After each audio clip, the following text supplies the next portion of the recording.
الحمد لله رب العالمين والعاقبة للمتقين والصلاة والسلام على سيد الأنبياء والمرسلين وعلى آله وأصحابه الطيبين الطاهرين أما بعد فأعوذ بالله من الشيطان الرجيم بسم الله الرحمن الرحيم وقل ربي ادخلني مدخل صدق وأخرجني مخرج صدق واجعلني من لدنك سلطانا نصيرا صدق الله العظيم غوث اعظم ضمنِ بے سر و ساما مدد قبلہ دین مدد کعبہ ایمان مدد بگرداب بلا استاد کشتی ضعیفان و شکستہ رات پشتی بحق خواجہ عثمان ہارون مدد کن یا معین الدین چشتی مدد کن یا معین الدین چشتی مدد کن یا معین الدین چشتی الصلاة والسلام علیک یا رسول اللہ الصلاة والسلام علیک یا نبی اللہ الصلاة والسلام علیک یا حبیب اللہ وعلى آلك وأصحابك يا نور الله صلی اللہ تعالی علیہ وسلم. فرش والے تیری شوکت کا علو کیا جانے، فرش والے تیری شوکت کا علو کیا جانے، خسروا عرش پہ اڑتا ہے فریرا تیرا، اور میں تو مالک ہی کہوں گا کہ ہو مالک کے حبیب، میں تو مالک ہی کہوں گا کہ ہو مالک کے حبیب، یعنی محبوب و محب میں نہیں میرا تیرا، یعنی محبوب و محب میں نہیں میرا تیرا. چور حاکم سے چھپا کرتے ہیں یا اس کے خلاف، تیرے دامن میں چھپے چور انوکھا تیرا. مفت پالا تھا کبھی کام کی عادت نہ ہوئی، اب عمل پوچھتے ہیں ہائے نکما تیرا. تیرے صدقے مجھے ایک بون بہت ہے تیری، تیرے صدقے مجھے ایک بون بہت ہے تیری، جس دن اچھوں کو ملے جام چھلکتا تیرا، جس دن اچھوں کو ملے جام چھلکتا تیرا. میرے پیارے آقا صلی اللہ تعالی علیہ وسلم کے پیارے دیوانوں، گزشتہ سے پیوستہ ہفتے یہ اعلان کیا گیا تھا کہ سیرت رسول صلی اللہ علیہ وسلم کا ایک عظیم تاریخی اور روشن باب، جس کو ہم سفر ہجرت رسول صلی اللہ علیہ وآلہ وسلم کہتے ہیں، ہم اس پر کچھ گفتگو کرنے کی سعادتیں حاصل کریں گے. میرے پیارے آقا صلی اللہ تعالی علیہ وسلم کے پیارے دیوانوں، جب ہجرت کا تذکرہ ہم سنتے ہیں تو بہت سارے مسلمان بے چین اور بے قرار ہو جاتے ہیں، اور وہ یہ تصور کرتے ہیں کہ اللہ کے حبیب صلی اللہ علیہ وآلہ وسلم کو اتنا مجبور کیا گیا کہ اللہ کے حبیب صلی اللہ علیہ وسلم کو معاذ اللہ مجبوراً مکہ مکرمہ چھوڑنا پڑا. یقیناً حضور علیہ السلام نے مکہ شریف چھوڑا ہے، لیکن مجبوراً نہیں چھوڑا. اللہ کے رسول صلی اللہ علیہ وآلہ وسلم کہیں بھی مجبور نہیں ہے۔ میرے آقا کو اللہ تبارک و تعالیٰ نے ہر جگہ اپنی شان کے مطابق اختیارات عطا فرمائے ہیں، اور حضور سید کونین مالک دارین صلی اللہ علیہ وآلہ وسلم نے جتنے بھی کام کیے ہیں اس میں اللہ کی کوئی نہ کوئی حکمت ضرور موجود ہے۔ تو چونکہ ہماری نئی نسل کو آقا کریم صلی اللہ علیہ وسلم کی سیرت کے بہت سارے گوشوں کا علم نہیں، اس بنیاد پر غلط فہمیاں بھی ہیں، اور وہ چیزیں جو حضور علیہ السلام کی محنتیں، حضور سید العالمین کی کوششیں اور کاوشیں جو ہمارے درمیان ہونی چاہیے تھی، ہم اس کو بھول چکے ہیں۔ میرے پیارے آقا صلی اللہ علیہ وسلم کے پیارے دیوانوں، پہلی بات تو یاد رکھیں، اسلام میں ہجرت کا بہت بڑا مقام ہے۔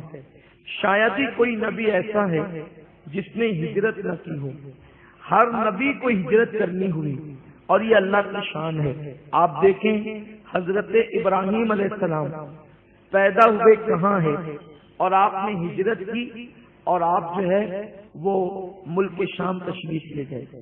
اسی طریقے سے آپ دیکھیں اللہ کے حبیب صلی اللہ علیہ وآلہ وسلم سے پہلے جتنے انبیاء کرام تشریف لائے، حضرت موسیٰ علیہ السلام نے جب ایک شخص کو جو فرعونی تھا، اس شخص کو آپ نے مارا، اور مارنے کے بعد ایک مکے سے وہ مر گیا، تو حضرت موسیٰ علیہ السلام نے پہلے مصر سے حضرت شعیب علیہ السلام کی طرف ہجرت کی۔ اس کے بعد جب آپ مصر تشریف لائے، اور مصر آنے کے بعد پھر آپ جو ہے وہ مصر چھوڑ کر پھر بیت المقدس کی طرف ہجرت کر کے تشریف لے گئے۔ اسی طریقے سے آپ دیکھیں حضرت لوط علیہ السلام نے ہجرت کی، اسی طرح سے حضرت سیدنا عیسیٰ علیہ السلام نے ہجرت کی، اسی طریقے سے آپ دیکھیں حضرت سیدنا زکریہ علیہ السلام ہجرت کے راستے میں ہی شہید ہو گئے۔ یعنی کہ انبیاء کرام کا ایک طویل سلسلہ ہے جو ہمیں ہجرت کی بات بتاتا ہے۔ خود سب سے پہلے پیغمبر حضرت سیدنا آدم علیہ السلام ہندوستان میں اتارے گئے، لیکن ملک ہندوستان چھوڑ کر آپ مکہ المکرمہ تشریف لے گئے۔ یہ ہجرت ہے۔ اب ہجرت کے اندر حکمتیں کیا ہے؟ اللہ کے رسول صلی اللہ علیہ وآلہ وسلم فرماتے ہیں جو ہجرت کرتا ہے اللہ تعالیٰ اس کو مالدار کر دیتا ہے، اللہ پاک اس کو مالا مال کر دیتا ہے۔ ہجرت کرنے والوں کو اللہ تبارک و تعالیٰ مال اور دولت عطا فرماتا ہے۔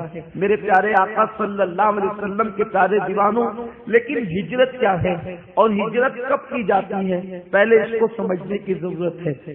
انسان کسی ایسے شہر میں ہو، ایسے علاقے میں ہو، ایسے ملک میں ہو جہاں پر فرائض اور واجبات کی پابندی نہیں ہو سکتی، اور وہاں پر لوگ اتنا ستاتے ہوں کہ آسانی کے ساتھ دین پر عمل نہیں ہو سکتا، تو ایسے علاقے سے ہجرت کرنے کا حکم دیا جاتا ہے۔ اللہ کے حبیب صلی اللہ علیہ وآلہ وسلم جن دنوں مکہ المکرمہ میں تشریف فرما تھے، جلوگر تھے، آقا کریم صلی اللہ علیہ وآلہ وسلم مکہ شریف کے اندر تھے، اس وقت صحابہ کو نماز پڑھنے کی اجازت حدود جو ہے وہ مکہ المکرمہ مسجد حرام کی، حرم شریف کی حدود میں ان کو نماز پڑھنے کی اجازت نہیں تھی، بلکہ اگر کوئی صحابی نماز پڑھتے ہوئے نظر آتا تو کبھی ان کو چابک سے مارا جاتا، بلکہ اتنے ظالم تھے مکے کے کفار کہ حضور سید عالم صلی اللہ علیہ وسلم کے صحابہ کا کبھی ہاتھ کاٹ لیتے، کبھی پیر کاٹ لیتے، یعنی جیتے جی ان کے اعضاء کا مسئلہ کیا جاتا، ان کے اعضاء کو کاٹ لیا جاتا، ان پر زمین تنگ کی جاتی، ان کو ستایا جاتا، ان پر فطرے کسے جاتے۔ صحابہ کرام بارہا اللہ کے حبیب علیہ الصلوۃ والتسلیم کی بارگاہ میں عرض کرتے کہ یا رسول اللہ، ان کا ظلم حد سے بڑھ گیا ہے، اگر آپ اجازت دیں تو ہم ان سے جنگ کریں یا پھر ہم مکہ شریف چھوڑ دیں۔ اللہ کے حبیب علیہ السلام فرماتے نہیں، ابھی وہ وقت نہیں آیا کہ ہجرت کی جائے۔ اللہ کے حبیب علیہ الصلوۃ والتسلیم صحابہ کرام کو ان مصیبتوں کو برداشت کرنے کا حکم دیتے۔ آقا کریم جانتے تھے کہ حضور سید عالم صلی اللہ علیہ وسلم کو ہجرت کرنی ہوگی، کیونکہ ہر نبی نے ہجرت کی۔ خود ورقہ بن نوفل نے جب حضور سید عالم صلی اللہ علیہ وسلم کو سیدہ خدیجہ الکبریٰ سلام اللہ علیہا حضرت ورقہ کے پاس لے گئی تو ورقہ بن نوفل نے کہا تھا کاش اللہ مجھے اتنی لمبی عمر دیتا کہ جب آپ کی قوم آپ کو مکے سے نکالتی تو میں آپ کا ساتھ دیتا۔ تو اللہ کے حبیب صلی اللہ علیہ وسلم نے فرمایا تھا کہ کیا مکے کے لوگ مجھے مکے سے نکال دیں گے؟ آقا کریم صلی اللہ علیہ وسلم کو ورقہ کی بات پر حیرت تھی، کیونکہ مکے والے اس وقت حضور علیہ السلام کی عظمت کی، بزرگی کی، تقدس کی، طہارت کی قسمیں کھاتے تھے۔ حضور علیہ السلام و تسلیم کو صادق الوعد الامین کہتے تھے۔ تو جس وقت ورقہ بن نوفل نے کہا تھا کہ آپ کی قوم آپ کو مکے سے نکال دے گی تو آقا کریم علیہ السلام نے فرمایا تھا کیا میری قوم مجھے مکے سے نکال دے گی؟ ایسا بھی ہوگا؟ تو حضرت ورقہ نے کہا تھا کہ جس نے بھی وہ اعلان کیا ہے جو اعلان آپ کرنے والے ہیں اس وقت ان کی قوم ان کی دشمن ہو گئی اور ان کو وطن سے نکالا گیا۔ اس کا مطلب پہلے سے یہ چیز طے تھی کہ حضور علیہ السلام و تسلیم جب اعلان نبوت فرمائیں گے تو آقا کریم صلی اللہ علیہ وسلم کو مکے سے نکال دیا جائے گا۔ مکے سے نکلنا کوئی مجبوری نہ تھی بلکہ اسلام کی ترقی کا روشن باب تھا، کیونکہ مکے کی طرف واپس لوٹنا تھا۔ یہ بات بھی بالکل طے تھی۔ مکہ المکرمہ اولین مرکز اسلام ہے۔ اللہ کے حبیب صلی اللہ علیہ وسلم کو دنیا کے سارے شہروں میں سب سے زیادہ اگر کوئی شہر پسند تھا تو وہ مکہ المکرمہ تھا۔ مکہ شریف کی ایک رکعت یا ایک نیکی 1,00,000 نیکی کے برابر ہے۔ مکہ المکرمہ وطن تھا، آبائی وطن، خود حضور کا بھی وطن تھا، حضور کے آباء و اجداد کا بھی وطن تھا، اور وہاں پر انبیاء کرام کے مزارات، اللہ کی نشانیوں میں سے بڑی نشانی کعبۃ اللہ شریف، صفا مروہ، چاہے زمزم، یہ ساری نشانیاں تھی۔ صفا مروہ کے علاوہ مینا، مزدلفہ اور عرفات، یہ مقدس مقامات مکہ المکرمہ ہی سے لگے ہوئے تھے۔ تو آقا کریم صلی اللہ علیہ وسلم مکے سے بہت پیار فرماتے تھے، اور ظاہر سی بات ہے وطن سے محبت انسان کا ایک طبعی اور فطری تقاضا ہے کہ انسان جس شہر میں جس زمین پہ پیدا ہوتا ہے اس سے وہ محبت کرتا ہے، بلکہ وطن تو شہر تو اپنی جگہ، ملک تو اپنی جگہ،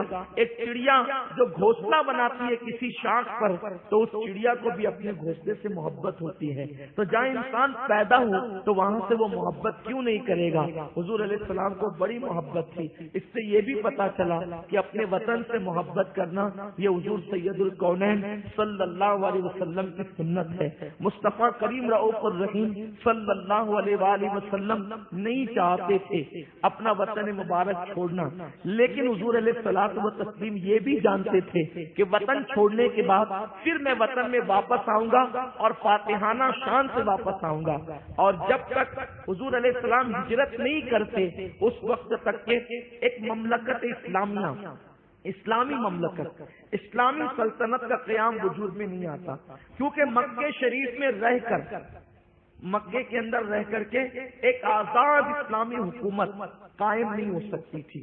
اسی لیے ایک ایسی سرزمین پر جانا بے حد ضروری تھا جہاں جا کر اسلامی حکومت اور مملکت کی بنیاد رکھی جائے، آزاد ریاست اسلامیہ کا قیام عمل میں آئے۔ یہاں میں اہل علم کی بہت توجہ چاہتا ہوں۔ یاد رکھے کسی بہت بڑے مفکر نے کہا ہے کہ صرف نمازوں کی اور روزوں کی پابندی کر کے کبھی قوم مسلم ترقی نہیں کر سکتی جب تک کہ اس قوم کے اندر اسلامی سیاسی بیداری پیدا نہ ہو۔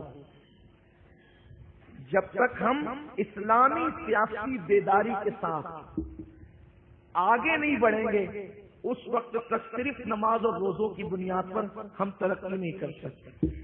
جو پوری دنیا کے کافروں کو تکلیف ہے، ہماری نمازوں سے تکلیف انہیں نہیں ہے، ہمارے روزوں سے انہیں تکلیفیں نہیں ہیں، بلکہ ایک حد تک ہمارے ایجوکیشن سے بھی ان کو تکلیف نہیں ہے۔ وہ یہ چاہتے ہیں کہ مسلمانوں کے اندر مذہبی سیاسی بیداری پیدا نہ ہو، یعنی وہ سیاست جس کے اندر مذہب کی حدود میں جو سیاست ہو، وہ سیاسی زندگی مسلمان کبھی نہ جی سکے۔ یہ اسلام دشمن طاقتیں ہمیشہ چاہتی ہیں، کیونکہ انہیں پتا ہے جس دن مسلمان اسلامی سیاست کے ساتھ آگے بڑھے گا اس دن کوئی بھی شخص ان کے سامنے ٹک نہیں سکے گا. اور اسلامی سیاست کیا ہے میں اس کی طرف نہیں جاتا، لیکن آپ کو صرف یہ بتانا چاہتا ہوں اسلامی سیاست یہ ہے کوئی چوری کرے اور ثابت ہو جائے تو اس کا ہاتھ کاٹا جائے گا. دنیا کے اور ممالکوں کے اندر، ملکوں کے اندر حالت کیا ہے؟ چور رشوت دے تو چھوٹ جاتا ہے، بلکہ سپاہی خود چوری کے اندر شامل ہو جاتے ہیں. یہ دنیاوی سیاست ہے. پولیس والوں کو کوئی رشوت دے دے تو وہ رشوت لے کر کے چور سے تعلقات قائم کر لیتے ہیں. دنیا کے ممالک کا حال یہ ہے، دنیاوی سیاست کا حال یہ ہے کہ معاذ اللہ رشوت دے کر کبھی کبھی بڑے بڑے وکیلوں کو، ججوں کو مینج کر لیا جاتا ہے.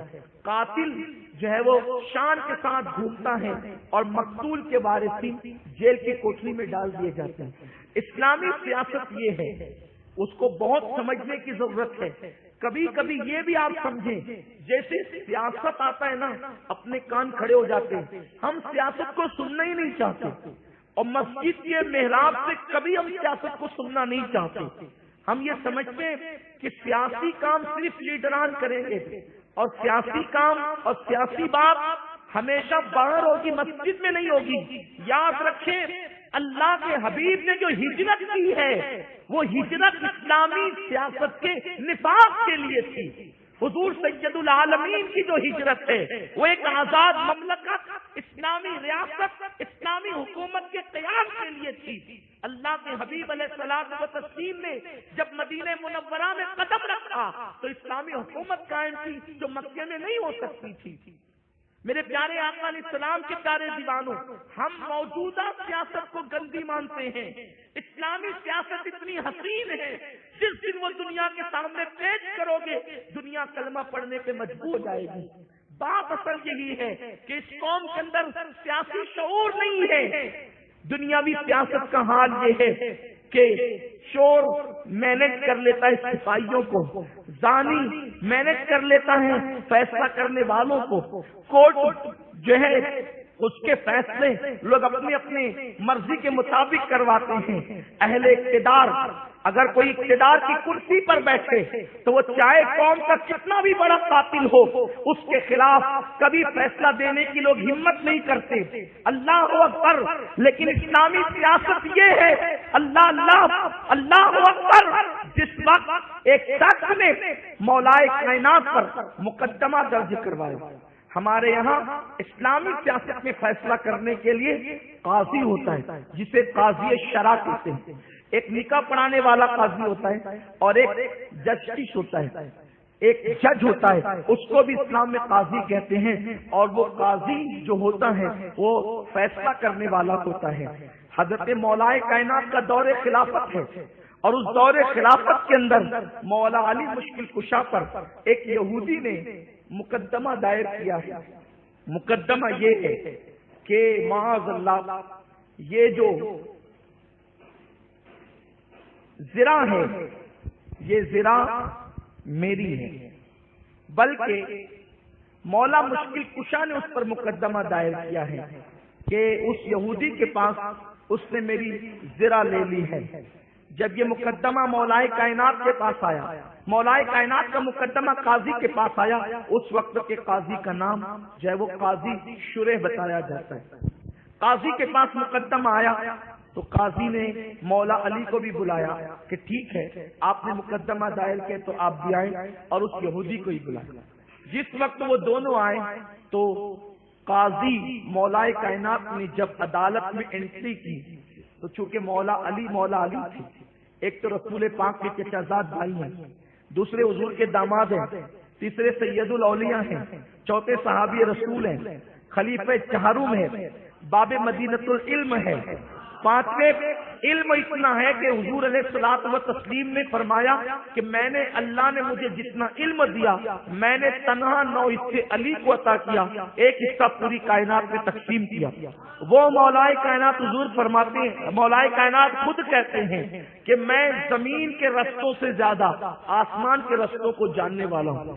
آسمان میں رستہ ہے لوگوں کو یہ پتہ ہی نہیں ہے، اور مولا علی کہتے ہیں میں زمین سے زیادہ آسمان کی گلیوں کو جانتا ہوں، آسمان کے راستوں کو جانتا ہوں. اتنے بڑے بزرگ ہستی، اللہ اکبر، جس کے لیے رسول پاک علیہ السلام نے بار بار تاکید فرمائی کہ علی کا احترام کرو، علی سے محبت کرو، علی سے محبت ایمان کی علامت ہے. جب مولا علی عدالت میں داخل ہوئے تو قاضی صاحب اٹھ کر کے کھڑے ہو گئے احترام میں. مولا کائنات نے کہا تم سے فیصلہ ہی نہیں کروانا ہے. مولا علی کہتے تم سے فیصلہ ہی نہیں کروانا ہے. انہوں نے کہا حضور بات کیا ہے؟ فرمایا کہ چونکہ اس وقت میں عدالت میں آیا ہوں، میری اور اس کی، ہم دونوں کی حیثیت برابر برابر ہے. جب تم میری تعظیم میں اٹھ کے کھڑے ہوگا تو تو پھر میرے خلاف فیصلہ کیسے کرے گا؟ حق کا فیصلہ تو کیسے کرے گا؟ اس لیے تجھے تجھ سے فیصلہ ہی نہیں کروانا ہے. اور مولا کائنات نے قاضی کی اصلاح کی. آپ بتائیں دنیا کا کوئی صاحب اقتدار ہوتا تو سینہ پھلا لیتا، جج صاحب میرے لیے اٹھ کر کھڑے ہوتے ہیں. لیکن مولا کائنات کہتے ہیں آپ فیصلہ کرنے کے قابل نہیں ہیں، اس لیے کہ آپ نے تو اس کے لیے اٹھ کر کے کھڑے ہوئے ہیں جو اس وقت عدالت کے اندر اپنا فیصلہ کرانے کے لیے آیا. یہ اسلامی سیاست ہے. میرے پیارے آقا علیہ السلام کے پیارے دیوانوں، ایک عورت نے جو ہے وہ چوری کی ہے اور اس کا نام فاطمہ ہے، اور کسی نے سفارش کی ہے کہ یا رسول اللہ وہ پہلے تو مالدار شریف گھرانے کی ہے اور پھر اس کا نام فاطمہ بھی ہے، آقا جو ہے وہ آپ اس کو معاف کر دیں یا اس کے بدلے کوئی پیسہ لے لیں یا کچھ اور لے کر کے اس کے بدلے کوئی اور فیصلہ کریں، ہاتھ نہ کاٹیں. تو سرکار نے فرمایا اگر میرے گھر کا کوئی فرد چوری کرے گا تو اس کے بھی ہاتھ کاٹے جائیں گے. اللہ کے حبیب علیہ السلام نے یہ اصول پیش کیا. یہ اسلامی سیاست ہے. اسلامی سیاست اس کو کہتے ہیں. اور اگر آپ بات اور آگے بڑھائیں گے تو حضور علیہ الصلوۃ والتسلیم اسلام کے قانون کے نفاذ کے لیے ہجرت کر رہے ہیں. اور اس کا قانون کیا ہے، اس کا انداز کیا ہے؟ میرے پیارے آقا صلی اللہ علیہ وسلم کے پیارے دیوانوں، ایک شخص ہے غسان کا بادشاہ، فاروق اعظم کے دور میں وہ مسلمان ہوا ہے. مسلمان ہونے کے بعد اس کو مکہ شریف حج کے ایام میں بلایا گیا، اور بلانے کے بعد اس کی چادر پر کسی ایک معمولی آدمی کا پیر پڑا اور اس کی چادر جو ہے وہ کھسک گئی. تو اس نے زوردار تماچا مارا جس کی وجہ سے اس شخص کے دانت ٹوٹ گئے. دانت ٹوٹے، وہ مقدمہ فاروق اعظم کی بارگاہ میں آیا. سیدنا فاروق اعظم نے فرمایا اس لیے پہلے تو تجھے حرم کا خیال رکھنا چاہیے تھا، حرم کا احترام تو نے نہیں کیا، پھر تماچا مارا، دانت توڑے، اس کے بدلے میں تیرے بھی دانت توڑے جائیں گے یا پھر تو اسے راضی کر لے. اس نے کہا میں بادشاہ ہوں بادشاہ، ایک معمولی سے آدمی کو میں نے مار دیا تو کیا مجھے بھی اس طرح مارا جائے گا، میرے بھی دانت توڑے جائیں گے؟ فاروق اعظم نے کہا یہی اسلام ہے. اس نے کہا مجھے مہلت دی جائے، اور اس کے بعد وہ ایک رات اس نے مہلت مانگی اور راتوں رات وہ نکل کے بھاگ گیا. وہ مرتد ہو گیا معاذ اللہ، اسلام سے پھر گیا. فاروق اعظم نے اس کی پرواہ نہیں کی. اللہ کا دین کسی کا محتاج نہیں ہے، لیکن اللہ کا جو قانون ہے اس پر عمل ہو کر کے رہے گا. آپ اندازہ فرمائیں بادشاہ کی رعایت نہیں کی گئی، ایک چھوٹے سے آدمی کو اس کا حق دلانے کی کوشش کی گئی. یہ اسلامی سیاست ہے، یہ اسلامی ریاست ہے. تو حضور سید کونین صلی اللہ علیہ وآلہ وسلم جو ہجرت فرما رہے ہیں، ہجرت کی ایک حکمت یہ ہے کہ اللہ رب العزت کے قوانین کا نفاذ عمل میں آئے گا. مکہ المکرمہ کی سرزمین پہ رہ کر یہ کام ہنوز نہیں ہو سکتا تھا. یہ ایک آزاد اسلامی سلطنت اور مملکت کے بعد ہی ہو سکتا تھا. اس لیے اللہ کے حبیب علیہ السلام ہجرت کرنا چاہتے تھے اور اللہ کی مرضی تھی کہ محبوب ہجرت کریں. اور ہجرت کرنے میں ایک بات یہ بھی تھی کہ کمزور مسلمانوں کو بہت ستایا گیا، لیکن حضور علیہ السلام کہیں بھی کمزور نہیں پڑے. حضور کے صحابہ کہیں بھی کمزور نہیں پڑے. ہر ایک نے جو ہے بہت طاقت اور قوت کے ساتھ اس مصیبت کو برداشت کیا. آپ جانتے ہیں اتنے روح فرسا داستان ہے مکی زندگی کی. حضور علیہ السلام پر طائف کی وادیوں میں پتھر برسانا، سیرت کے حوالے سے میں یہ باتیں آپ کو بار بار پیش کر چکا ہوں. حضور علیہ السلام بس اشارہ دوں گا، واقعات نہیں بتاؤں گا. حضور علیہ السلام صحن کعبہ میں نماز پڑھ رہے ہیں. نماز پڑھتے ہوئے حضور کی گردن میں رسی ڈال کر کے، حضور کی گردن اقدس میں رسی ڈال کر اس کو بل دینا اور آقا کریم کو پھانسی دینے کی ناپاک کوشش کرنا. لیکن حیرت ہے یہ سب حضور کے ساتھ ہو رہا ہے، لیکن اللہ کے حبیب مصطفیٰ جان رحمت صلی اللہ علیہ وسلم کا دفاع کرنے کے لیے سوائے چند مسلمانوں کے کوئی اور نہیں. آقائے کریم صلی اللہ علیہ وسلم کی گردن کے اندر جب رسی کے بل پڑتے ہیں اور سرکار صلی اللہ علیہ وسلم کی سانسیں گھٹنے لگتی ہے بتقاضے بشریت، تو سیدہ فاطمہ الزہرا سلام اللہ علیہا جو ننھی سی بچی ہیں وہ آتی ہے اور آنے کے بعد اس کو دھکا دینے کی کوشش کرتی ہے، اور ایک روایت کے مطابق سیدنا ابو بکر صدیق رضی اللہ تعالیٰ آپ نے اس کو دھکا دیتے ہیں اور حضور علیہ السلام کے گلے سے رسی نکالتے ہیں۔ آقائے کریم کا سجدہ کرنا، حالت سجدہ میں ان بدبختوں کا رسول پاک کی پشت انور پر اونٹ کی اوجڑی رکھ دینا۔ اونٹ کوئی چھوٹا موٹا تو جانور نہیں ہے، اتنا بڑا اونٹ، اس کی اوجڑی اللہ کے حبیب علیہ السلام کی پشت انور پہ رکھنا، سرکار علیہ الصلوۃ والتسلیم کی پشت مبارک کو پہ غلاظت رکھ دینا، یہ کتنی بڑی بے حرمتی اور ناانصافی اور حضور علیہ السلام کے ساتھ ظلم تھا۔ سیدہ کائنات سیدہ فاطمہ الزہرا یہ منظر دیکھتی ہے، ننھے ننھے ہاتھوں سے اوجڑی کو کھینچتی ہے، گراتی ہے اور اللہ کے حبیب کا ہاتھ پکڑ کر گھر تک لے جاتی ہے۔ حضور کی شہزادیوں کو طلاق دے دیا جانا، حضور علیہ السلام کو پورے خاندان کے ساتھ شاب ابی طالب کے اندر قید کر دینا، آقائے کریم کو خاندان کے ساتھ 3 سال تک حضور کا سوشل بائیکاٹ کرنا، اسی طرح حضور علیہ السلام سے کوئی چیز نہ خریدنا، حضور کے خاندان والوں سے کوئی چیز نہ خریدنا، حضور کے خاندان والوں سے کوئی چیز نہ بیچنا، اس طرح کے حالات۔ اس پر یہ کہ اللہ کے حبیب علیہ السلام پر نماز کی پابندیاں، صحابہ پر پابندیاں، کتنی روح فرسا وہ داستان ہے، کیسا غم اور اندوں کا وہ ماحول ہے کہ اللہ اکبر، میرے آقا صلی اللہ علیہ وسلم کے دیوانوں صحابیات کو اللہ اکبر اونٹ کے پیروں کے اندر باندھ کر کے ان کی شرمگاہوں پر نیزے چلانا، یہ ان بدبختوں نے، ابو جہل بالخصوص ابو جہل کمینے انسان نے یہ گندی حرکتیں تک کی ہے کہ حضرت سیدہ سمیہ رضی اللہ تعالی عنہا کو اونٹ کے ایک پیر میں آپ کا ایک پیر باندھ دیا، اونٹ کے دوسرے پیر میں دوسرا پیر باندھ دیا اور دونوں اونٹوں کو مخالف سمت میں دوڑا دیا، اور اس کے بعد وہ ہنستا رہا۔ سیدہ سمیہ رضی اللہ تعالیٰ عنہ 2 حصوں میں چر گئی ہیں، لیکن آپ نے اسلام نہیں چھوڑا۔ جناب خباب رضی اللہ تعالیٰ عنہ کو جو ہے وہ جلتے ہوئے کوئلوں پر لٹایا جاتا، اور جلتے ہوئے کوئلوں پر لٹائے جانے کے بعد حضرت خباب کے سینے پہ پتھر رکھ دیا جاتا، اس لیے کہ جلتے ہوئے کوئلے جب خباب کی پیٹھ کو جلائیں گے تو خباب جو ہے پیٹھ کو اٹھائیں گے یا کروٹ بدلیں گے، تو حضرت خباب رضی اللہ تعالیٰ عنہ کے سینے پر اوپر سے پتھر ہیں اور نیچے جلتے ہوئے انگارے ہیں، اور وہ جلتے ہوئے کوئلے لکڑی کے نہیں ہیں بلکہ پتھر کے کوئلے ہیں، اور وہ کوئلے پہلے دہکائے جاتے ہیں۔ یوں تو جنہوں نے مکے کی زمین دیکھی ہے ان کو اچھی طرح معلوم ہے کہ مکے میں جب سورج طلوع ہوتا ہے تو اس کی تمازت اور گرمی کا عالم کیا ہوتا ہے، لیکن وہ تپتی ہوئی رب کی چلچلاتی بھی دھوپ اور نیچے سے پتھر کے کوئلے اور وہ بھی دہکتے ہوئے انگارے، اور حضرت خباب رضی اللہ تعالی عنہ کو اس پہ لٹایا جاتا اور سینے پہ پتھر رکھ دیا جاتا اور اس پر پھر چابک بھی مارا جاتا اور کہا جاتا خباب دامن محمد کو چھوڑ دو۔ حضرت خباب رضی اللہ تعالی کہتے جان دے دیں گے لیکن اسلام نہیں چھوڑیں گے۔ یہاں پر مسلمان جوانوں کے لیے بہت بڑی عبرت کی بات ہے اور درد ہے ہمارے لیے کہ اتنی تکلیفوں میں حضرت خباب نے اتنی تکلیف میں بھی اسلام نہیں چھوڑا۔ حضرت بلال کی زندگی کو کون نہیں جانتا، میں واقعات میں نے نہیں بتانا، بلال کے بس اشارے، بلال کے گلے میں رسی ڈال کر حضرت بلال کو کھینچا جاتا، بلال کے گلے میں رسی ڈال کر مکے کے چھوٹے چھوٹے بچوں کے ہاتھ میں رسی دے دی جاتی اور وہ بلال کو کھینچتے پھرتے تھے پورے مکے کے اندر، اور حضرت بلال کو مارتے تھے، پتھروں سے مارتے تھے۔ حضرت بلال حبشی میرے جان ان پہ قربان، اللہ نے حضور کو کیسے جانثار دیے تھے، حضور علیہ السلام کے جانثار کیسے تھے۔ آج یہ بہت بڑا المیہ ہے کہ ہم دین کے نام پر اپنا وقت بھی قربان نہیں کرتے۔ اللہ تعالیٰ آپ سب کو جزائے خیر دے کہ آپ ہر ہفتے آتے ہیں اجتماع کے اندر اور بڑی تعداد میں آتے ہیں، اور جہاں اجتماع ہوتے ہیں آپ تشریف لاتے ہیں، لیکن اکثر مسلمان کہاں ہیں؟ آج جمعہ کا دن ہے، چھٹی کا دن ہے، کوئی اس وقت فلم میں بیٹھا ہوگا، کوئی اس وقت موبائل ہاتھ میں لے کر کے بیٹھا ہوگا، کیا کر رہا ہوگا، کوئی اس وقت کسی لڑکی کے ساتھ عیاشی کر رہا ہوگا۔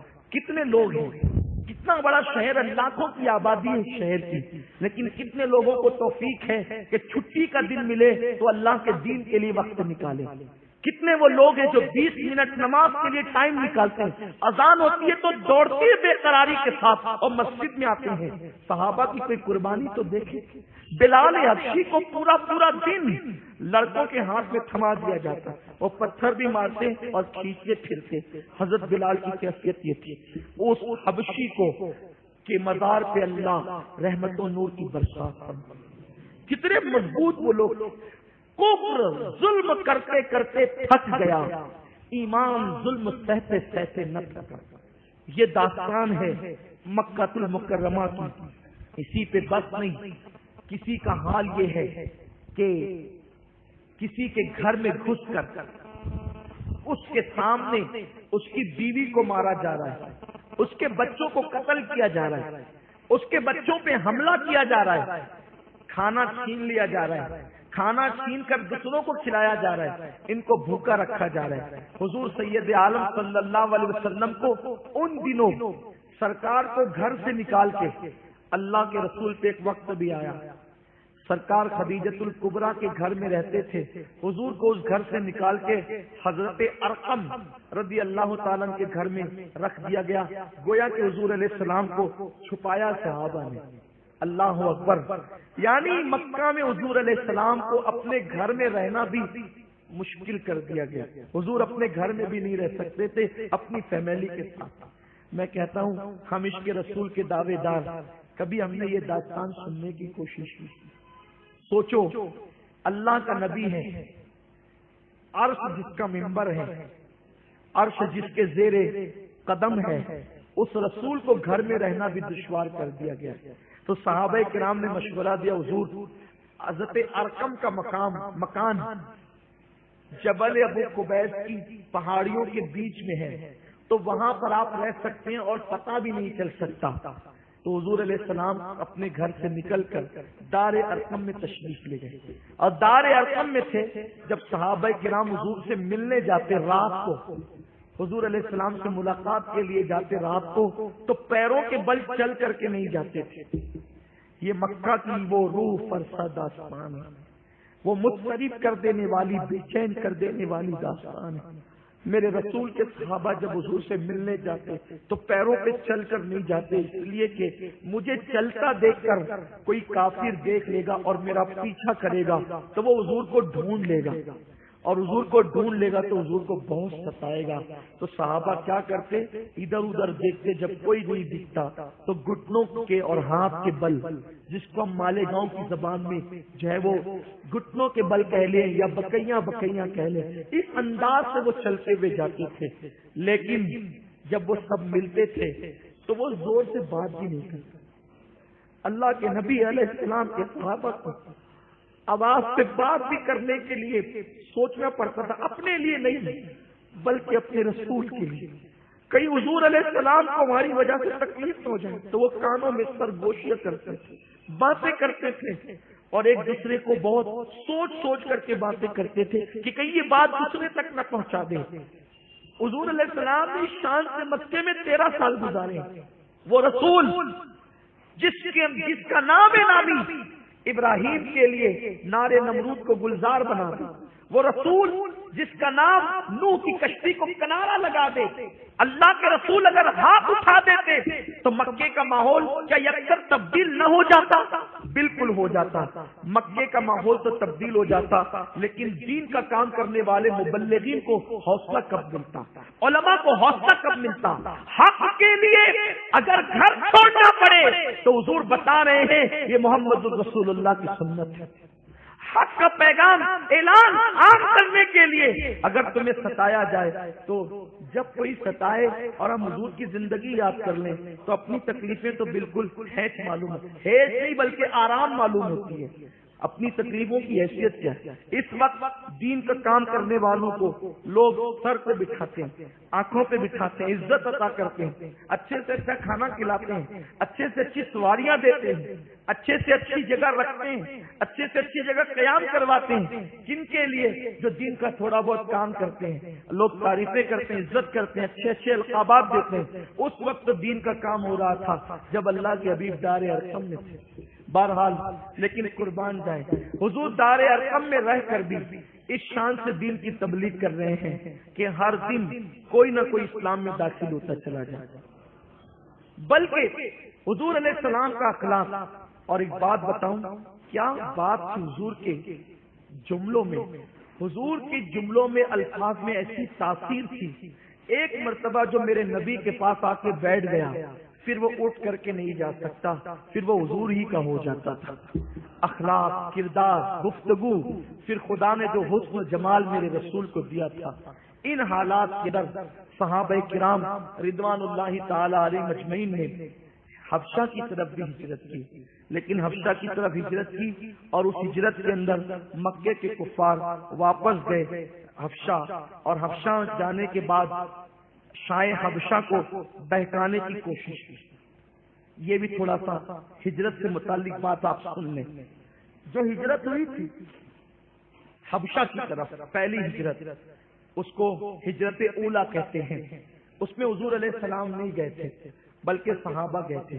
اور یہ غلط فہمی بھی آپ کو واضح کر دوں، ہمارے جو نوجوان سیرت نہیں پڑھتے ان کا یہ ذہن ہے کہ سب سے پہلے ہجرت حضور نے کی ہے اور سب سے اخیر میں ہجرت صحابہ نے کی ہے۔ ایسا نہیں ہے، قربان جائیں، حضور کا انداز ہجرت بھی، حضور علیہ السلام نے اپنی موجودگی میں پہلے امن و امان کے ساتھ صحابہ کو نکالا ہے، پہلے تم جاؤ، میری نظروں کے سامنے تم جاؤ، اخیر میں آؤں گا۔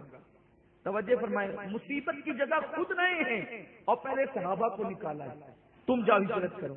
تو مدینہ منورہ سے پہلی ہجرت حبشہ کی طرف، اس میں حضرت عثمان غنی نے حضور علیہ السلام کی شہزادی حضرت سیدہ رقیہ کے ساتھ ہجرت فرمائی، اور ہجرت کی آپ نے، اس میں حضرت علی مرتضیٰ کے بھائی حضرت جعفر طیار بھی تھے۔ اس طرح کے افراد ہجرت کر کے گئے، اور وہاں گئے تو حبشہ کا جو بادشاہ تھا اس نے بہت عزت اور اکرام کے ساتھ رکھا۔ حبشہ کے بادشاہ نے، جس کو نجاشی کہتے ہیں، وہ مسلمان و اطمینان اور چین سے رہنے لگے تو مکے والوں سے رہا نہ گیا، ان لوگوں نے ایک قافلہ بھیجا کہ جاؤ اور نجاشی کو بہکاؤ، حبشہ کے بادشاہ کو، کہ کسی طرح سے وہ ان سے بدزن ہو جائے یا ان کو وہی قتل کر دے یا واپس کر دے۔ لیکن جب کوئی کسی کو بہکاتا ہے، دیکھو کس قدر دشمنی ہوتی ہے اہل حق سے لوگوں کے دل میں، جب اقتدار کی محبت لوگوں کے دل میں بیٹھ جاتی ہے تو لوگ اہل حق کو برداشت ہی نہیں کرتے، اور پھر ان کا وجود اپنے یہاں بھی برداشت نہیں، باہر بھی برداشت نہیں۔ حضرت جعفر طیار اور دیگر اہل حق وہاں موجود ہیں، اطمینان کی سانس لے رہے ہیں، ان سے رہا نہ گیا، قافلہ لے کر کے گئے، کہا یہ مکے کے ہمارے رشتے دار ہیں اور آپ ان کو ہمارے ساتھ بھیجے، اور یہ لوگ یہاں بھاگ کر کے آئے ہیں۔ نجاشی نے کہا کہ دیکھو ہم بھی پڑھے لکھے لوگ ہیں، ایسے کسی کے بہکاوے میں نہیں آتے، ان کو بلاؤ، بات چیت کرو، تب بات ہوگی۔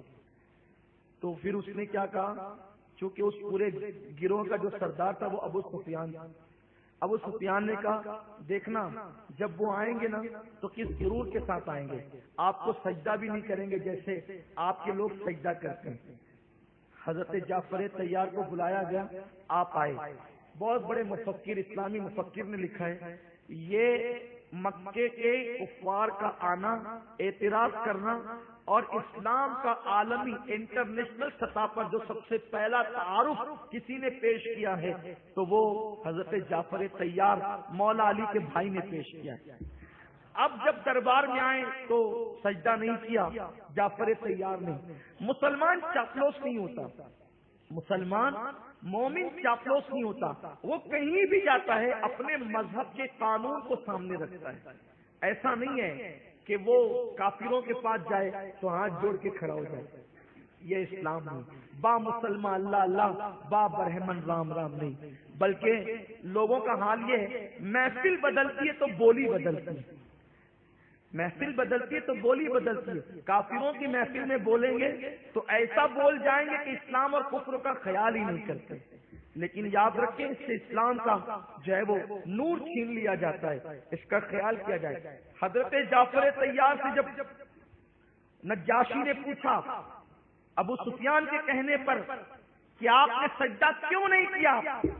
کوئی لائی لپیٹی نہیں، جان رہے یا چلی جائے، اللہ نے جتنی زندگی دی اتنا ہی انسان کو رہنا ہے دنیا میں، ورنہ انسان کی موت آتی ہے تو پھر وہ تلوار ہی سے نہیں مرتا، بستر پہ بھی مرتا ہے، بیٹھے بیٹھے ہی مرتا ہے، کھاتے کھاتے ہی مرتا ہے۔ موت کی فکر تو چھوڑ دیجئے، جب موت لکھی ہے اسی وقت موت میں آنا ہے، نہ اس سے پہلے آنا ہے نہ اس کے بعد آنا ہے۔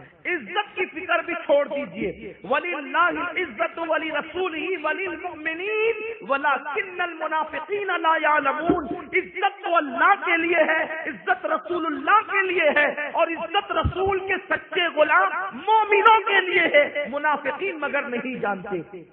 اگر تم حضور کے غلام ہو تو تمہیں عزت مل کر کے رہے، کوئی تمہیں لاکھ ذلیل کرنا چاہے، غلط پروپیگنڈوں سے کوئی ذلیل نہیں ہوتا۔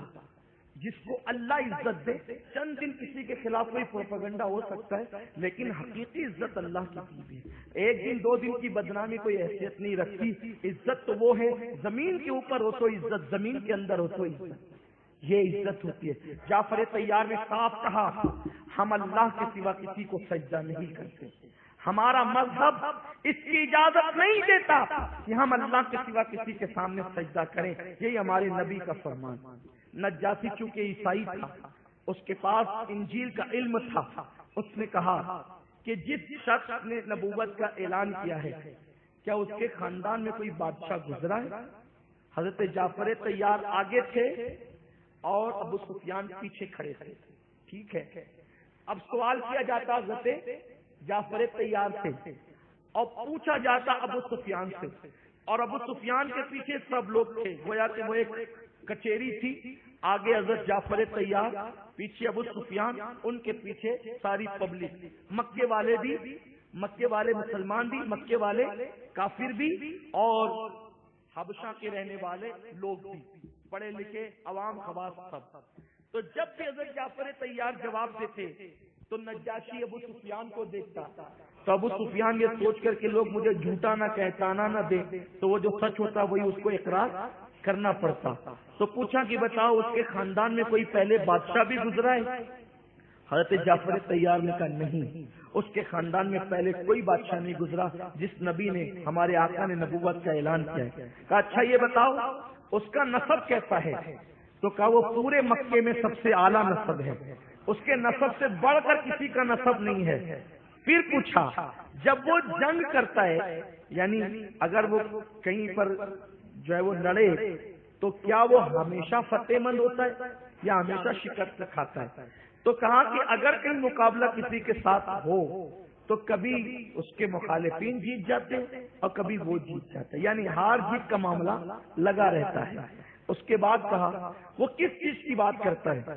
تو حضرت جعفر طیار نے کہا کہ ہم لوگ بتوں کے پجاری تھے، ہم لوگ ایک دوسرے کے حقوق غصب کرنے والے تھے، لیکن وہ تشریف لائے، انہوں نے ہمیں نماز کی دعوت دی، انہوں نے ہمیں صلہ رحمی کی دعوت دی، انہوں نے ہمیں اخلاق حسنہ کی دعوت دی، اور انہوں نے اس طریقے سے امن و سلام کی جو بھی چیزیں پیش کرنی تھی حضرت جعفر طیار نے پیش کی۔ ساری چیزیں سننے کے بعد پھر کہا ابو سفیان نے یہ تمہارے عیسیٰ کو نہیں مانتے علیہ السلام۔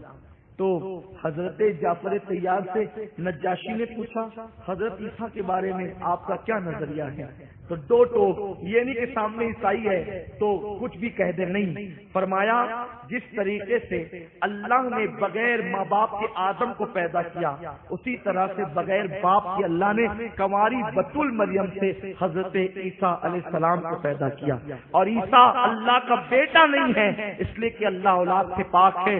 حضرت عیسیٰ علیہ السلام اللہ کے نبی ہیں، اللہ کے بندے ہیں، اہل علم بڑے بڑے راہب بیٹھے ہیں، اور اعلاء کلمت الحق حضرت جعفر طیار کیے جا رہے ہیں۔ ایسے میں اس وقت جب نجاشی نے کہا کہ جو تمہارا نبی ہے کیا وہ اور کوئی بات کہتا ہے؟ تو کہتے ہیں ہاں، وہ کہتے ہیں مجھ پہ وحی آتی ہے، کیا وحی کے کچھ الفاظ سنا سکتے ہو؟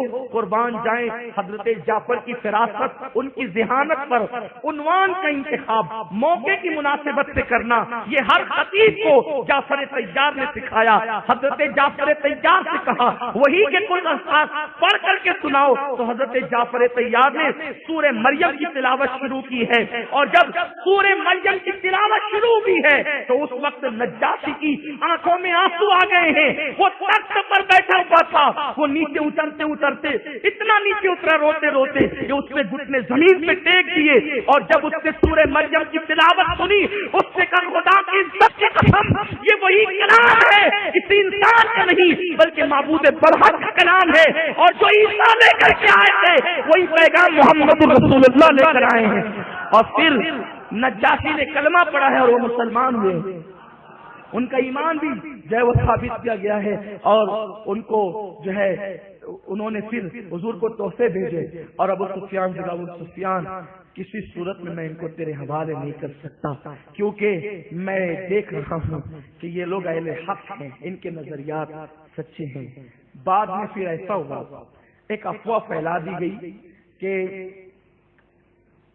اہل باطل افواہ پھیلانے میں بہت ایک نمبر ہوتے, بڑے چالاک ہوتے. انہوں نے افواہ پھیلا دی کہ کافر اور مسلمان سب میں اتحاد ہو گیا. حالانکہ کبھی ایسا ہو سکتا ہے, کبھی نہیں ہو سکتا ہے. انہوں نے کہا اتحاد ہو گیا, مسلمان جو ہے چونکہ کہا گیا ہے مومن بھولا ہوتا ہے, مومن بھولا ہوتا ہے. اور پھر مسلمانوں نے جب سنا کہ اتحاد ہو گیا ہے افواہ کی بنیاد سے, وہ واپس چلے آئے حبشہ چھوڑ کر.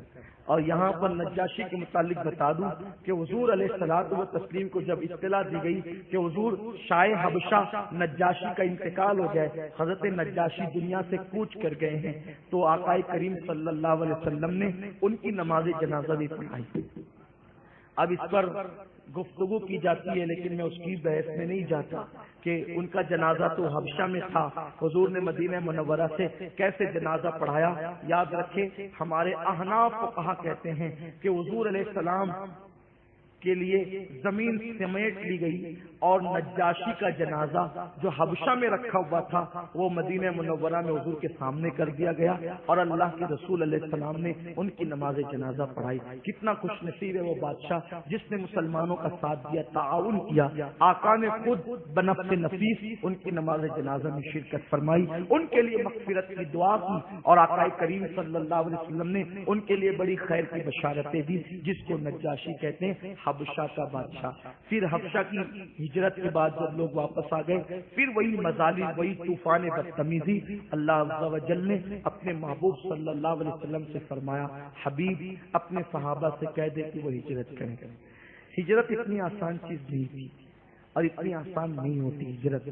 یہ صحابہ کی بہت بڑی قربانی ہے. دیکھو صحابہ کی قربانی کو لوگ فراموش کرتے ہیں, اور جو مہاجر صاحب ہیں نا جنہوں نے ہجرت کی ہے, صحابہ میں ان کا مقام بہت بلند ہے.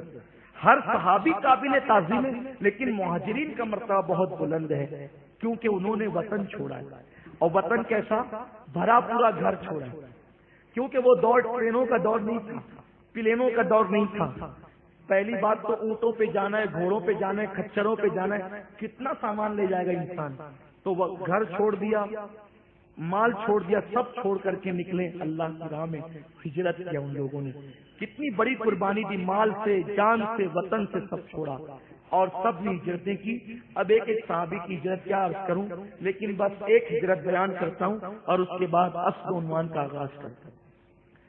سرکار علیہ السلام کے صحابہ نے ہجرت کی, حضرت بلال کی ہجرت کی, اسی طرح حضرت صہیب رومی کی ہجرت ہوئی, اسی طرح حضرت جو ہے وہ خباب کی ہجرت ہوئی. ان لوگوں نے ہجرتیں کی, اور جب باری آئی حضرت سیدنا فاروق اعظم کی, تو مولا کائنات علی مرتضیٰ کہتے ہیں ہر صحابی نے چھپ چھپ کے ہجرت کی, لیکن جب حضرت عمر ابن خطاب کی باری آئی تو آپ نے گلے میں تلوار لٹکائی, کمر میں خنجر باندھا, ہاتھ میں جو ہے وہ تیر لیے, اور لے کر کے آپ آئے, کعبے کا طواف کیا.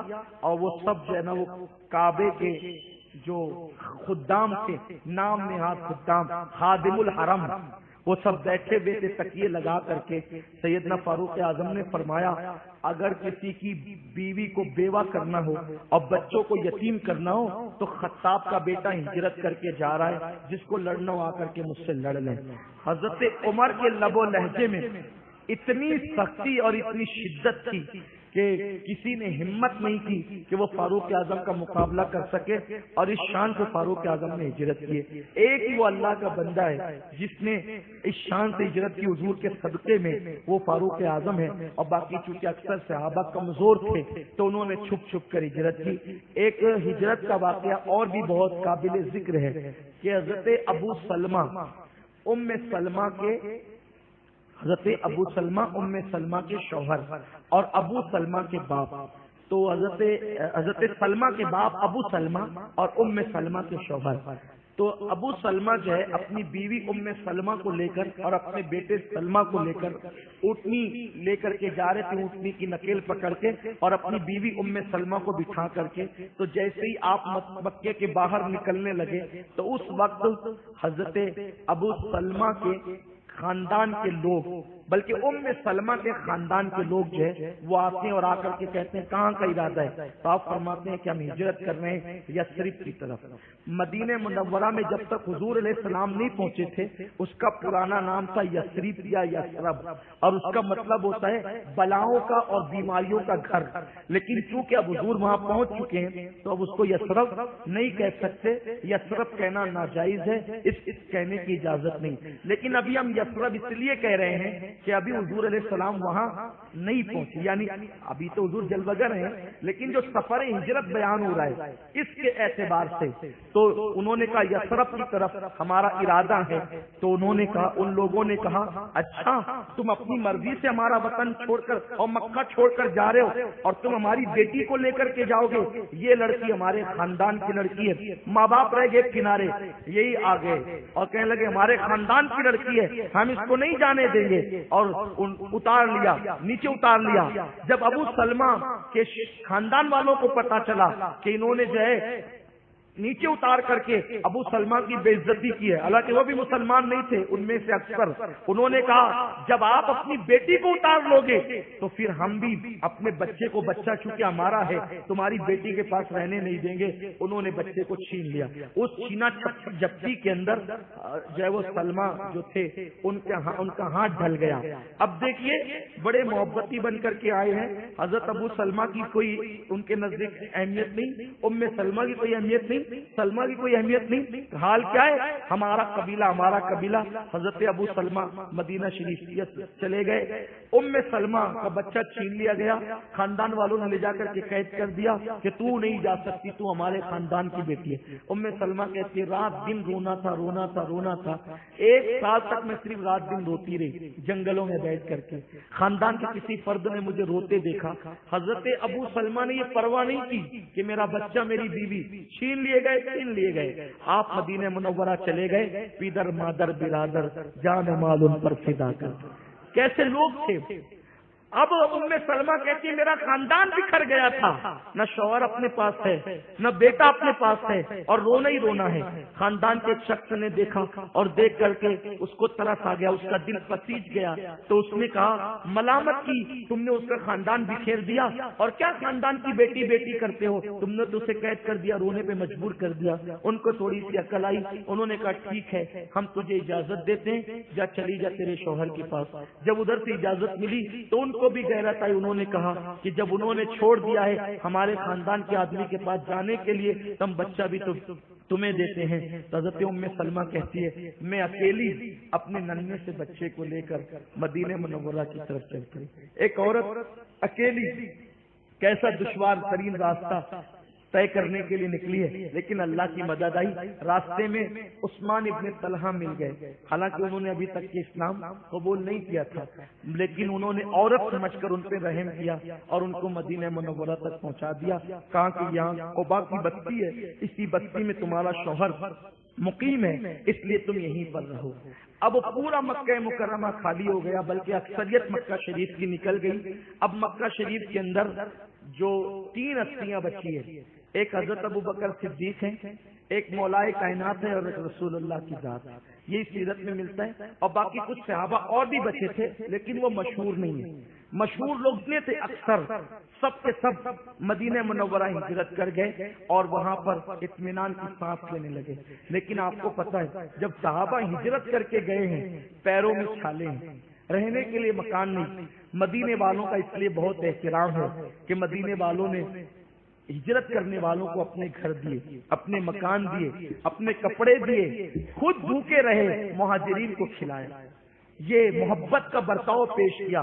اہل مدینہ کو انصار کیوں کہتے ہیں؟ ان کو انصار کہنے کی وجہ یہ ہے، انصار کا معنی ہوتا ہے نصرت کرنے والا، حمایت کرنے والا، مدد کرنے والا. تو ان کا لقب انصار اسی لیے پڑا کہ انہوں نے آنے والے مہاجرین کی امداد کی تھی، مدد کی تھی، نصرت کی تھی. اور کس طرح نصرت کی تھی کہ ان کے پاس اگر کسی کے پاس 2 بیویاں تھیں تو کہا کہ تم بیوی چھوڑ کے آئے ہو نا، ایک کام کرو، دونوں میں سے جو پسند آئے اس کو طلاق دیا جائے گا اور پھر تم اس سے نکاح کر لینا، اس کو اپنی بیوی بنا لینا. 2 گھر ہے تو 1 گھر دے دیا، مال ہے تو آدھا آدھا دے دیا. یعنی کتنی مدد کی تھی انصار نے. اللہ تعالیٰ ان مدینہ منورہ کے مقدس نفوس پر رحمت و نور کی برسات فرمائے. ایک ایک کی قربانی بڑی قیمتی ہے، لیکن اب ان سب کی قربانی کی بجائے ہم آتے ہیں حضور علیہ الصلوۃ و تسلیم ہے، مولا کائنات صدیق اکبر ہے. اور اکثر جو بچی ہوئی ہیں اب مسلم عورتیں بچی ہوئی ہے، اکثر مرد اور کچھ عورتیں ہجرت کر چکی ہے. ایسے میں اب یہ مکے والوں کو ظاہر سی بات ہے ان سے بات چھپی تو نہیں رہ سکتی تھی. مکانات خالی ہو رہے ہیں، کچھ لوگ بال بچوں کے ساتھ ہجرت کر چکے ہیں، کچھ بیوی کو لے کر جا چکے ہیں، کچھ لوگ اکیلے گئے ہیں، بیوی بچے چھوڑ کر گئے ہیں. مکے کے گھر ویران ویران ہوتے جا رہے ہیں. ایسے میں اب یہ لوگ سوچتے ہیں کہ کہیں محمد عربی روح فدا صلی اللہ علیہ وسلم بھی ہجرت نہ کر جائیں اور وہ بھی نہ نکل جائیں. تو ان لوگوں نے ایک پلان کیا، ایک کام کرتے ہیں کہ محمد عربی صلی اللہ علیہ وسلم کے لیے ہم کوئی فیصلہ کرتے ہیں اور فیصلہ ایسے نتیجے پہ پہنچتے ہیں کہ معاذ اللہ یہ قصہ ہی ختم ہو جائے. تو وہ تقریباً ایک روایت کے مطابق 10 لوگ جمع ہوئے اور ایک روایت کے مطابق مکے کے 100 چنندہ لوگ جمع ہوئے. 100 لوگ تھے وہ، اور بڑے بڑے سردار کہلاتے تھے، مالدار کہلاتے تھے. اور وہ فیصلہ کرنے کے لیے ان لوگوں نے ایک شرط رکھی کہ 40 سال سے کم کا آدمی اس میٹنگ کے اندر شریک نہیں ہو سکے گا. یعنی جو پختہ عمر ہے، جو مضبوط فیصلہ دے سکتے ہیں اور مشورہ دے سکتے ہیں وہی لوگ ہوں گے. بچوں کو، جوانوں کو اس میں شامل نہیں کیا جائے گا. سب لوگ 40 کے آگے کی عمر کے تھے، وہ سب جمع ہوئے تھے. لیکن ایک اس میں بدبخت جو تھا وہ 40 سے کم تھا. اس کی عقل کی بنیاد پر اور اس کے مشورے کی مہارت کی بنیاد پر اس کو لے لیا گیا تھا. اسی کو دنیا ابو جہل کہتے ہیں. وہ تو جوان ہی تھا مگر اس کو بھی لے لیا گیا تھا. اور وہ سب جمع ہوئے تھے دار الندوہ میں. ایک مقام تھا مکہ شریف کے اندر جہاں قریش یا مکے والے مل کر کے کوئی اہم میٹنگ لیتے تھے، اسی کو دار الندوہ کہتے تھے اور ندوہ اسی کا نام ہے. تو ندوے میں سب جمع ہوئے. اس کا مطلب یہ ہے کہ ندوہ میں جب بھی لوگ بیٹھتے ہیں تو کبھی اسلام کے فائدے کی بات نہیں ہوتی. جب بھی ندوہ میں بیٹھیں گے تو کبھی اسلام کے فائدے کی بات نہیں ہوتی. اور ندوہ میں جمع کون ہوا؟ دار الندوہ اس کا نام تھا. اور جب مکے کے لوگ جمع ہوئے تو اس میں ایک ریشمی جبہ پہن کر ایک بڈھا بھی آیا تھا اور اس کے سر پہ ہرے رنگ کی ٹوپی تھی. اس کے سر پہ ہرے رنگ کی ٹوپی تھی، ہری ٹوپی پہن کر اور ریشمی جبہ پہن کر اور چادر اوڑھ کر اور ایسے گھما ہوا اس کا عصا تھا، یعنی ٹیڑھا ترچھا اس کا عصا تھا اور اس کی کمر جھکی ہوئی تھی اور وہ کھڑا ہوا تھا.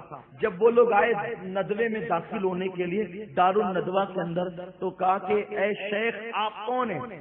تو اس نے کہا کہ میں نجد سے آیا ہوں، شیخ نجد ہوں.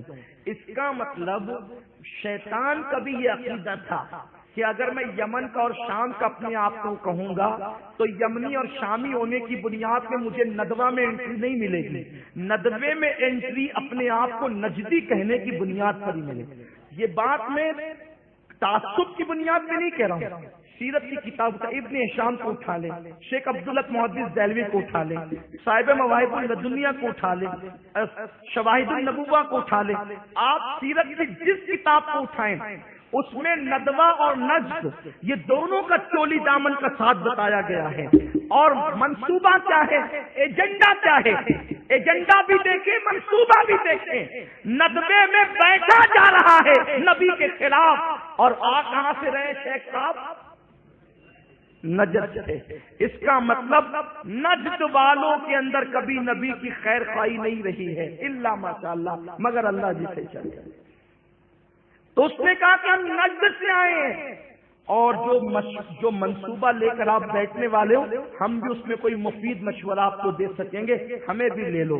انہوں نے ایک دوسرے کو دیکھا آنکھوں میں، اور پھر کہا یہ صاحب تو نجد سے آئے ہیں، اس لیے اگر یہ بات کسی تک پہنچانا بھی چاہیں تو چونکہ مکے کے ہیں نہیں، اس لیے ان کو لینے میں کوئی معاملہ نہیں، اور چونکہ عمر دراز ہے، بوڑھے ہیں، تو کوئی اچھا مشورہ ہمیں دے سکتے ہیں۔ اس طرح میں یہ نہیں کہتا ہوں کہ کوئی برا نہیں مانے، اس لیے کہ لوگ برا مان جاتے ہیں۔ وہ نجد کا تذکرہ کیا، میں نہیں کرتا ہوں بھائی، وہ سیرت ابن ہشام میں صاحب شواہد الندوہ ندوہ کو برا کہتے ہیں، میں تھوڑی کہہ رہا ہوں۔ دارالندوہ میں جمع ہوئے، کس نے اپنی بات نہیں کرتا، جو دوسروں نے بھی سیرت لکھی انہوں نے بھی لکھا کہ وہ دارالندوہ میں جمع ہوئے۔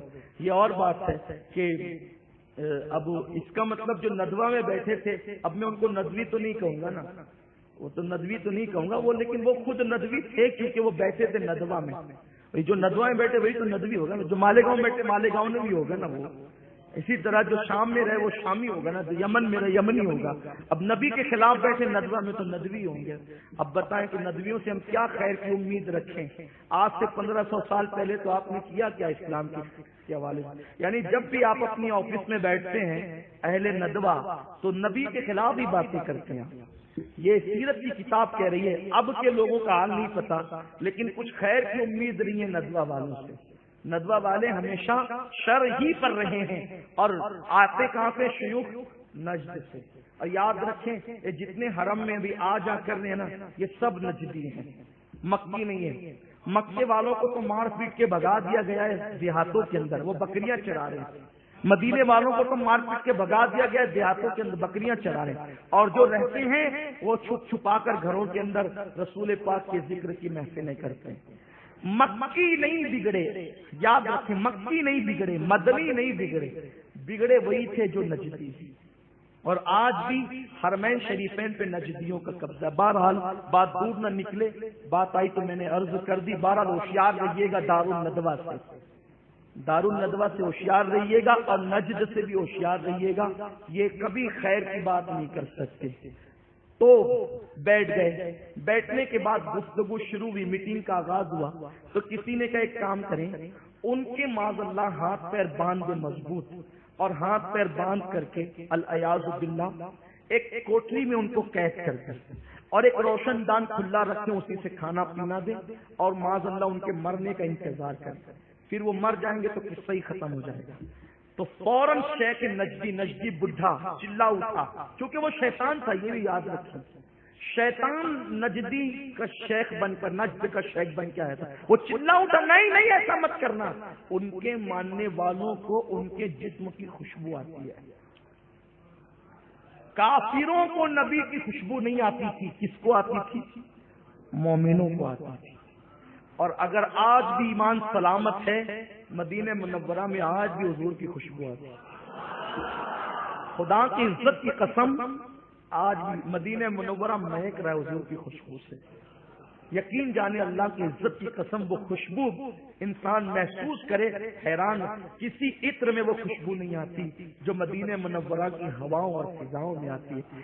ایسا لگتا ہے جیسے آمنہ کا لال ابھی یہاں سے گزرا ہو، عرصہ ہوا طیبہ کی گلیوں سے وہ گزرے تھے، ان گلیوں میں اب تک بھی خوشبو ہے پسینے۔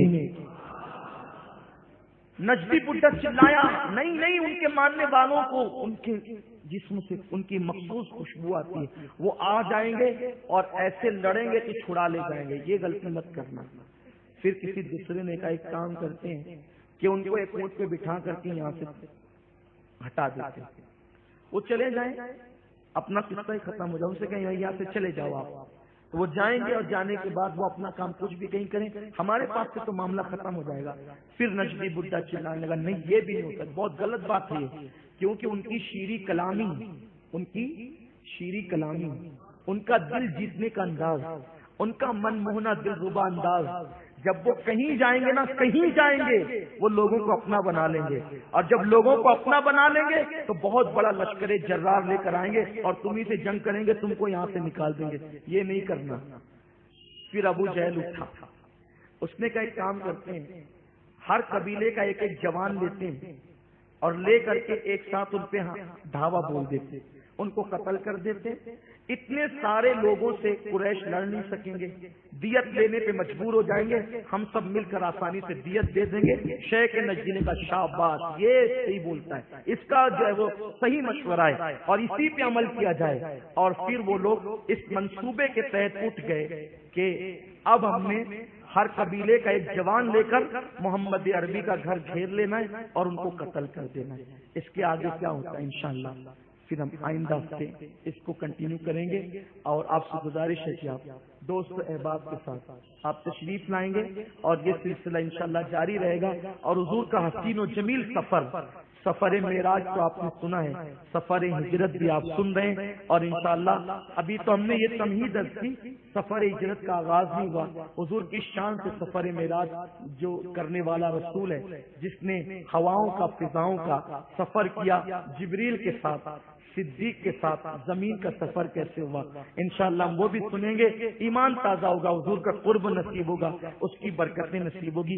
اللہ نے توفیق دی، ایک ایک واقعے پر ہم تاریخی بحث بھی کریں گے انشاءاللہ، تاکہ ہمارے رسول کی محبت ہمارے دل میں مزید بڑھے۔ دوست احباب کے ساتھ آئندہ ہفتے بھی تشریف لائیں، اور کل انشاءاللہ کل عشاء کے فوراً بعد، میں نے خود عشاء یہی پڑھنا انشاءاللہ، عشاء کے فوراً بعد حج کلاس ہے، ہر سال کی طرح مثال بھی عورتوں کے لیے پردے کا انتظام بھی ہے۔ آپ حج سیکھنا چاہتے ہیں کل ضرور تشریف لائیں، عشاء یہی پڑھیں اور حج سیکھ کر اور مدینہ منورہ کی زیارتیں سیکھ کر تیار ہو جائیں، حضور جب بلائیں گے انشاءاللہ اڑ کے چلے جائیں گے۔